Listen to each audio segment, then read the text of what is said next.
কিন্তু আগে সিএনজি চালাইতাম। কত টাকা আপনার হইল? এটা আমি নিয়েছি 15 দিন হয়েছে, 80,000 টাকা কিস্তি হিসাবে। রোজ মনে করেন 100 টাকা করে দিতাম, 120 টাকা করে দিতাম। কোন সমিতি থেকে নিচ্ছেন? জি, আমি যেতে লোন উঠা যেরকম ছবি দিতে আমি কিনছি, যেটা 80,000 টাকা 15 এখানে আমার গাড়ি ধরে নিয়ে গেল, তো 80,000 টাকা আমার 15 গাড়ি দিতে কি করে দেবো? গাড়িটা উঠে পড়লো, সিজ করে দিচ্ছে।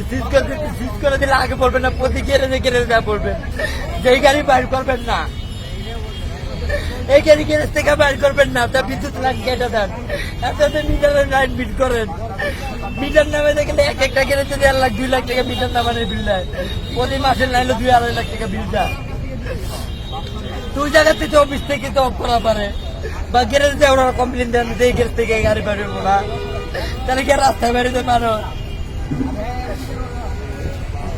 কাপ দেখানো আরো বিক্রি করে ধানমন্ডির কাপ। এই যে ডিআইজি স্যার এটা কার সাথে এটার নাম মাথায় মনে করেন ঠিক আছে। ডিআইজি কাপ ধানমন্ডির 3,000 টাকা করে, 19 টাকা কাইটা 2,000 টাকা করে বিক্রি করে। নগদ টাকা এর পরও তাও 1 টাকা বাকি নেই, 2,000 টাকা দিলে তারপর কাপ দিবে। কার্ডটা কেমনে পান? দালাল যায় গ্যারেজে দিয়ে আছে। নাম কি দালালের? আর এটা দেখলে তো মনে করেন পুলিশরা ট্রাফিক সার্জেন্ট যা আছে একটা সিঙ্গেল দাঁড়ান, নিউ মার্কেট ডাইরেক্ট যাইতে ধানমন্ডি পুরো এরিয়া গুলো আছে, কোনো সমস্যা হয় না। 3 থানা ফারামগেট শুধু দাও জায়গা, ফারামগেট এই পাশে থাকতে হলে এতদিন তো কিছু বলে না, তারা হঠাৎ করে আজকাল ব্যাটারি খুলে আমি ব্যাটারি যদি ভাঙের হিসাবে বেশি, তারপরে 8-10,000 টাকা পাবো।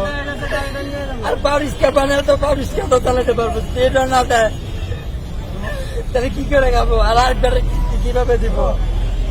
টাকা তো গেরেজে লোক যায় 100-200 করে দিয়ে মনে করেন ওরাই মনে করেন বিক্রি করে 2,000 টাকা নগদ। এই কার্ড থাকলে কি হয়?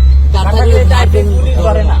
কোন জায়গা দিয়ে চালাতে পারেন? এই এনতে নিউ মার্কেট আমগো সীমানা আছে 3 থানা 4 থানা, এরপরও মাস হয় না, 2.5 দিনে 7 দিনে শেষ হয়ে যায়। এরপরে আবার কার্ড আবার কাটলি এই যে এটা নিছি মনে করেন 4 দিনই শেষ করলিয়া। এই সামনের মাসে আবার একটা কার্ড নিতে হবে। 2,000 টাকা নগদ কার্ডটা কার কাছ থেকে নেন? নেই তো ওই তো বেশি না লোক যায় এখন তো নাম করতে পারি না।